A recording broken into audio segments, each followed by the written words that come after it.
Hi, everybody. Welcome back to the MetaStellar YouTube channel. My name is Maria KOROLOV, and I'm the editor at MetaStellar. And with us today is Amira Lutfi, our reviews editor. Hi, Amira. Nice to have you back. So every Friday, a few of us here at MetaStellar read the top 10 free sci-fi and fantasy books on Amazon. Today, Amira helped out, as did one of our other community members, Peter Cooper Hay. Peter's not with us for the recording. Maybe he'll join us in the future. So it's just the two of us. We don't read the whole book. We just read the beginning and see how we like it and whether we're going to be finishing it or not. Today's list includes a zombie private eye, supernatural bounty hunters, witches, spaceships, vampires, an epic fantasy, and then, of course, an EMP apocalypse. Can't have a week without an EMP apocalypse. The link to the article and to every single one of the books is in the description box below. For those who aren't familiar with our channel, MetaStellar is an online magazine of speculative fiction. We publish short fiction, science fiction, horror, fantasy, reprints, excerpts, essays, and lots of book reviews. Everything is always free, thanks to the kind generosity of our Patreon supporters. Thank you very much. You guys mean the world to us. And if you'd like to join our community, all the contact information and links and everything else is down below as well. So let us get started. The first book on today's list is Into the Darkness by Vincent Valentean. And I'm going to make that a little bigger so that you guys can see it. There we go. Into the Darkness. It's a standalone novel of EMP survival. So you guys know, if you're regular viewers, EMP is electromagnetic pulse. And it's a super popular genre these days on the free sci-fi list. So the idea is that an electromagnetic pulse takes out all electronics, but doesn't harm people or animals, so that everybody's cell phones goes dead. And when that happens, all the survivalists go, "Oh my God, that was an EMP blast. I will now take out my gun and start killing everybody before they kill me." They all magically know that it's not just their cell phone going dead. Not my favorite trope. Luckily, I didn't have to read this book. Peter Cooper Hay read this, and he said that he expected to hate this book. The main character is Vin, a former soldier suffering from PTSD, living as a hermit and making money as a bounty hunter. And then an electromagnetic pulse attack hits, all the electronics are wiped out, and he's perfectly happy. He's in his element. Peter expected him to be kind of a right-winger who's all into, his guns and the fall of American democracy. But it turns out the main character is more nuanced and sympathetic. And the first time he uses the guns is to defend some endangered wolves against poachers with high-powered rifles. So his passion is to protect the land and the wildlife in it. And he's scrupulous about his child support payments. Also nice. After the collapse of society, he has to go back into the world, interact with people in order to rescue his ex-wife and son. And Peter said he really liked the book and gives it 5 stars. So if you're into EMP, check that out. Next, we have Illusion by Christa Yelich-Koth. The first of 3 books in the Eomix Galaxy Space Opera series. The other books are $4 each, and they are not in Kindle Unlimited. And Peter did not like this book. He said that if a high school sophomore had written it, maybe he would have been impressed. No, not from an author who's got 9 novels under her belt. he's doesn't like the writing style. He doesn't like the story, which is an elite academy student, Dave Talk, who's 24 years old, is kidnapped by mysterious men on a small spaceship that almost squashes her flat when it lands. And her shoulders dislocated, and some of her hair is ripped from her scalp, and her jaw shattered in her struggle with her abductors, and she's in rough shape as a result. But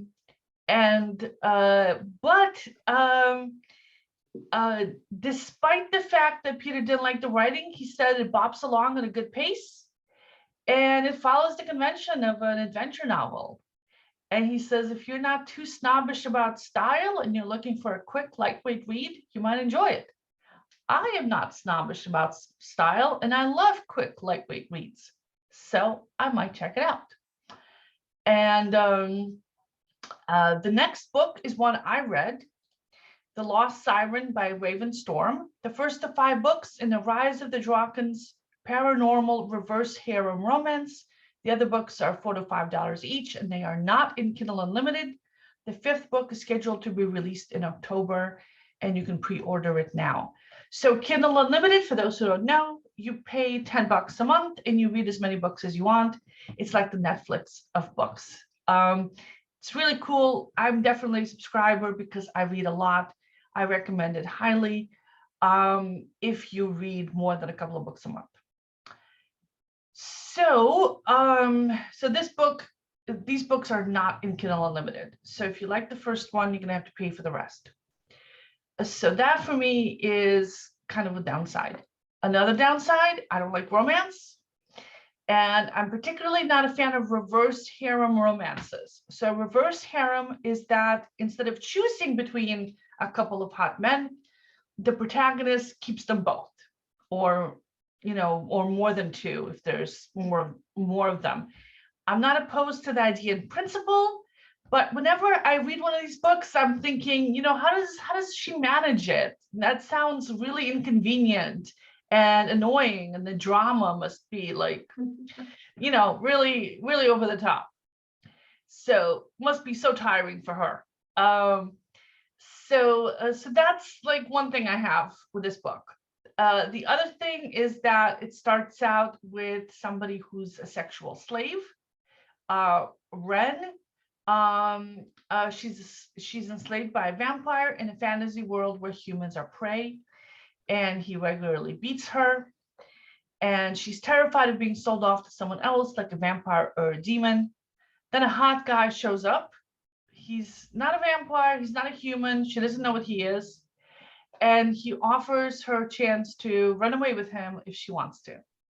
And so, knowing nothing about this guy at all, she kind of doesn't resist him taking her away. And he has wings and can fly. So I didn't quite get the premise. I'm not a fan of slavery. Like I said, I don't like the reverse harems. It is readable, but it's not my thing. So I'm not going to keep reading.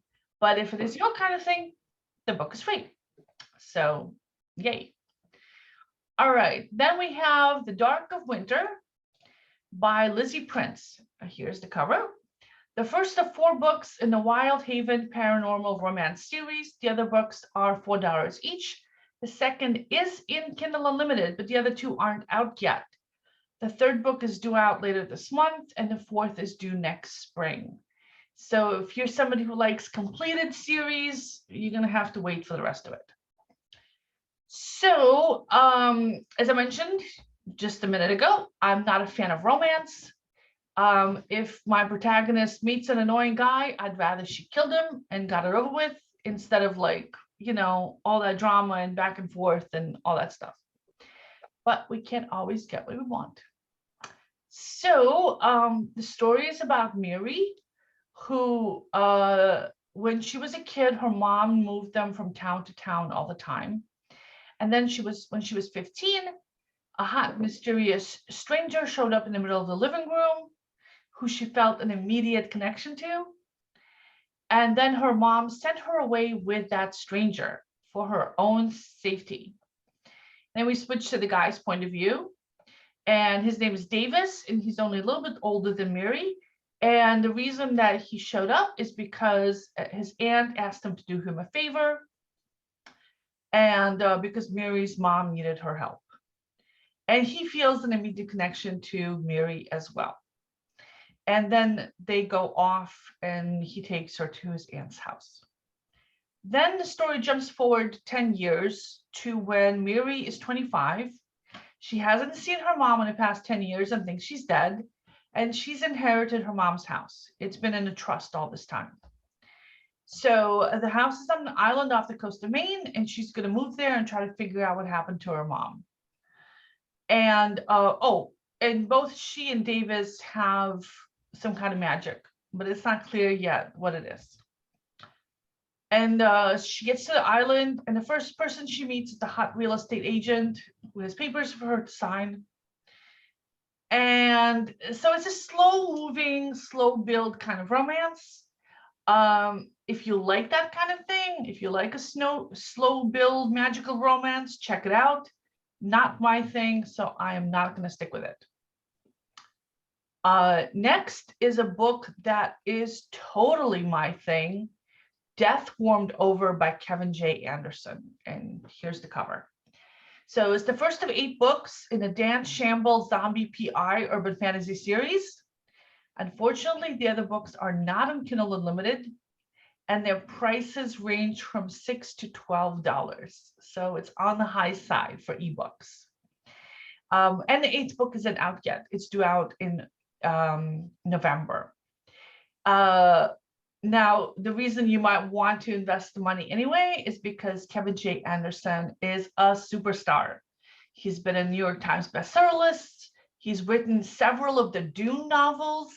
He's written Star Wars novels, X-Files books, his own series. He's got more than 125 books total. So he's awesome. I love his books. And this is a story of a hard-boiled zombie private eye, which awesome, right? It's an urban fantasy, kind of like the Dresden Files. So I had high hopes going in. I was not disappointed. I couldn't pull myself away from the book. After I filed the article, I went back and continued reading the book. It is a lot of fun. So the supernaturals have recently come into existence in our modern world. Zombies, werewolves, vampires, the whole lot.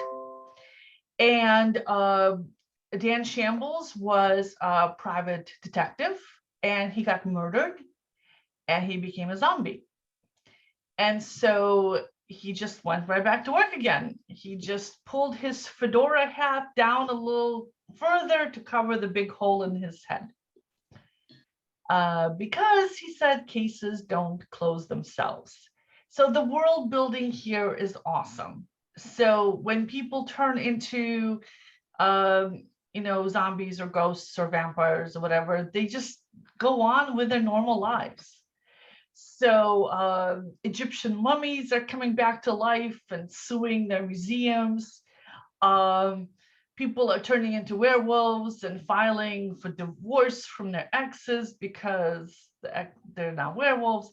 All sorts of crazy stuff is happening, and this private eye is right in the middle of it. So, for example, the first case that he starts with in this book is an artist died, and his heirs got all excited because his old work was now super valuable. Then the artist came back as a ghost and resumed painting, and his heirs got upset at that and stole his painting, and the artist hired the PI to get it back for him. So that kind of thing. So a lot of fun, very funny. Dan is going around solving all these cases for various members of the supernatural community while he's trying to solve his own murder as well. And I love this book. I'm definitely going to be finishing it this weekend. It's just a lot of fun to read. And I'm going to check my library for the rest of them. All right, next is a book that Amira read, Supernatural Shadow by Fatima Fayez, the first book in the Aisha Bone urban fantasy series, but there aren't any other books in the series, so maybe more will come later. The main character also shows up in a short story in the Summer Solstice Shenanigans anthology. Try to say that a few times. All right, so Amira, you read this book. What did you think? Yeah, I really enjoyed it when I was reading it. So basically the main character is half witch and half something else. She doesn't know what her father is, but she has super strength, and she is a bounty hunter and a hired killer. She lives in a world that is just like our world, except there's an underground nexus of vampires, wolf and dragon shifters, dwarves, gargoyles, demons, angels, and possibly even more types of supernatural creatures. Who, I ask, can deny that this is reality? Can we really say it's fiction? Can you prove that these communities don't exist? Mm. So I would so I compare the world building to Harry Potter. There's a lot of magic. It's everywhere. The communities, their relationships, and their culture seems to be well developed and well thought out, or at least that's the impression you get when you're reading along. Um, the writing style is very straightforward, kind of simple, kind of sassy, just a little bit of sass. It has a lot of action, and there's also a lot of info dumping. So initially, when I would get to a section that I felt seemed like a bunch of info dumping, I'd be a little turned off, but I would just keep going and I'd be like, you know what? That was an info dump, but it was kind of good. So in general, I would say that I do recommend this book if you like that type of stuff. Um, uh, it's really good for reading when you're exhausted. I was pretty tired when I read this book, and it's written like the writing style is kind of simple. So I feel like if you're just exhausted, you're tired, you feel like you just can't. This is a good book. All right. Mm-hmm. And Okay. I probably will be back because I often become exhausted and I just feel like I can't. All right, let's see what's next. Oh, Arcane Rising by Nicole Taylor. Here we go. So this is the first book in a 4-book series, The Darkland Druids. The others are $4 each, and they're not in Kindle Unlimited. And so the story is about 5 Druid families who flee war-torn Earth to an alternate Earth where they're rebuilding. And it's set in the same universe as the 4-book The Crescent Witch Chronicles series. And this book has been on this top 10 list before. I previously reviewed it last summer. And the author has also had other books on this list, paranormal and urban fantasy. So I have high hopes for this. And I did like this book. I didn't go back and finish it, but now that I'm reviewing it again, I might. So the story is that Gordon is fighting out of control brush fires in Australia, where he sees a creature, an elemental soldier, like a monster who looks kind of human. He has to stop it before it kills the rest of his crew. And it kind of sounds like we're starting in the middle of things. So you might want to check out the first book in the first series, Crescent Calling, instead. So the monster's looking for a girl named Elspeth and says that she needs to go back to her people. Elspeth is Gordon's daughter, and he's willing to risk everything to keep her safe. And then we switch to Elspeth's point of view, and the story switches to the first person. So I guess this is her story. So the cops come to her door, and she knows what they're going to tell her. Her dad's a firefighter, and she's kind of been readying herself for, for the knock. And so her father died protecting her against the supernatural monster. And she gets depressed. She stops looking for work, just wanders around. She doesn't know anything about her origins or who her mother is, just that she's from somewhere in Scotland. So on a whim, she decides to head to Scotland to find out about her past. And I liked Elspeth. I like the way she interacts with people. I like the pacing of the story, and the fact that there's a combination of action and thoughtfulness. So I was planning to stick with it. And now that I'm reminded of it, I might go back to it. The only concern I would have is that the rest of the books aren't in Kindle Unlimited. So that would be like my only concern. Next, we have The City on the Sea by Heather Carson, the first of 5 books in the City on the Sea dystopian climate change series. The other books are $4 each, but they are all in Kindle Unlimited. This is the second time the book has made this top 10 list. We previously reviewed it last summer. So the book's told in the present tense, which usually throws me off a little bit until I get used to it. And so what's happening is that Brooke is taking her nephew Xander to the sea, where he tries to steal a pebble. Apparently you can't steal pebbles from the shore anymore. She takes it back and then brings Xander home. She lives in a 2-room shack with her pregnant sister. Brooke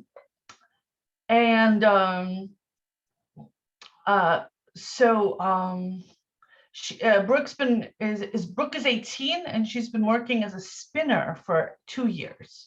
This is where you twist strips of old plastic bags into cords. So we're living in a dystopian climate disaster future here. And there's no more technology, books are gone. Her dad had an accident and drowned 5 months ago. And so it's kind of a sad book. But the writing is lyrical, and it did draw me in. Brooke is a compelling character. This world is well realized, but it was pretty slow paced. And so I figured I wasn't going to come back to finish it, and I didn't. And I probably still wouldn't. So next we have Moondog Magic by Jennifer Willis, the first of 6 books in the Rune Witch urban fantasy series. The other books are $3 to $4 each, but they are not in Kindle Unlimited. So it's a young adult novel, which I don't like. I hate young adults. The protagonist is Sally, who's a teenager. She's been staying up for 3 nights in a row, creating rune rituals that could permanently and positively alter the course of the cosmos. But if she makes a mistake, the whole universe could implode. Apparently, it's kind of a significant time with all the planets aligning, or one of those things. Meanwhile, the old Norse gods have been losing their powers after living among mortals for generations. So this story is set in the present day, and kind of one of those gods walking among us stories. So one of those gods, Heimdall, is on a quest to find the World Tree, which dies periodically and then comes back to life again, and it's due to come back to life.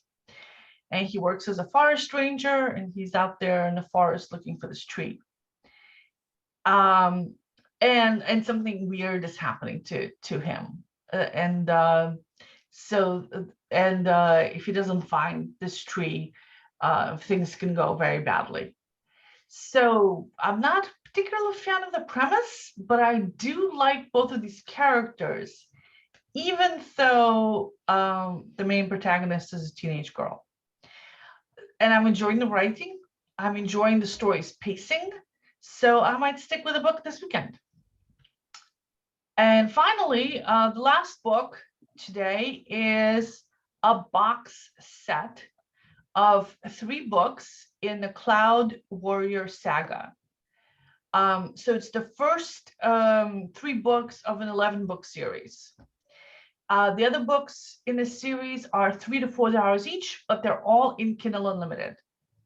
The author has been on the list before. In May, we reviewed Unbonded, the first of 5 books in an action and adventure romance series. And in April, we reviewed a book that was a sword and sorcery series beginning. So this is an epic fantasy in a classic fantasy world with kings and villages and epic wars between nations. All of that stuff is happening, and there's a little bit too much backstory for my taste in the beginning, but not too much. Our main protagonist is Tan, who's a teenager, and he should be out doing an apprenticeship or attending college or something, a university in the city, but he stayed in the village with his mother after his father died in a war. He's got a little magic, the ability to sense other beings, but it's not as strong as his dad's were. So he's kind of reluctant to go to university and get training because, his father was strong in magic and he got sent off to war and died. So, there's downsides to that. So he's wandering around the mountains around the village, comes across some mysterious beasts and barely escapes. And then comes across a caravan of visiting traders, and another villager who's out there wandering the mountains too. And the 2 of them come back to their village to tell them that these traders are coming. And his mother goes and talks to the Lord who's in charge of the village, and he tells her to have the traders camp outside the village, not go in. Because even though it's a little insulting, the king has sent word that there's danger afoot. So it's kind of a medium-paced beginning. There's some action there, a lot of politics. The world building is awesome. I highly recommend it. So if you like very richly developed epic fantasy worlds, this is great. And I might stick with it because it's all in Kindle Unlimited, which is always a good thing. And there's lots and lots of books in the series. So there you go. There we go. So Amira, is you gonna be reading your book this weekend? Maybe. I also just downloaded the one by Kevin J. Anderson, Death Warmed Over. I'm gonna take a peek at that too. But yeah. Yeah, that one looks like fun. Mm-hmm. Mm-hmm. All right. So I am going to head off for the weekend as well, and I'm also going to read that book. Meanwhile, for our readers, if you've read any of these books and like them, let us know in the comments below, and support us on Patreon. And here's some of our Patreon subscribers there.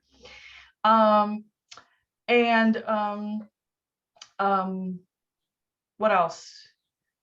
There's stuff I gotta say. Oh yeah. Please hit the like and subscribe buttons and all this other stuff. And your support helps us do all this stuff and to publish tons of free and original fantasy and science fiction on our site. So yay for you. Thank you. All right, and I hope everybody has a great weekend. And you too, Amira. Thanks for joining me. Yeah, my pleasure. My pleasure. Have a good one, Maria, and all the viewers. Bye. Bye.